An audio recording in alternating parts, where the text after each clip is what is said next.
World cup کے 19ویں match میں بڑا اپ سیٹ ہو گیا۔ کولمبو میں کھیلے گئے گروپ بی کے اس میچ میں زمبابوے نے آسٹریلیا کو 23 رن سے شکست دے دی۔ میچ میں آسٹریلیا نے زمبابوے کے خلاف ٹاس جیت کے پہلے فیلڈنگ کرنے کا فیصلہ کیا تھا، جس کے بعد زمبابوے نے آسٹریلیا کو جیت کے لیے 170 رنز کا اہداف دیا۔ زمبابوے کی ٹیم نے مقررہ 20 اوورز میں 2 وکٹ پر 169 رنز بنائے تھے۔ باضابطہ اہداف کے تعاقب میں آسٹریلیا کی پوری ٹیم نے 19.3 اوورز میں 146 رنز بنا کر آؤٹ ہو گئی۔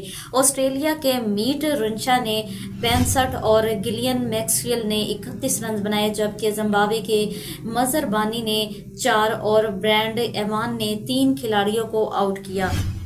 میچ میں بیٹنگ کے دوران آسٹریلیا کے 8 کھلاڑیوں ڈبل فگر میں بھی داخل ہو سکے۔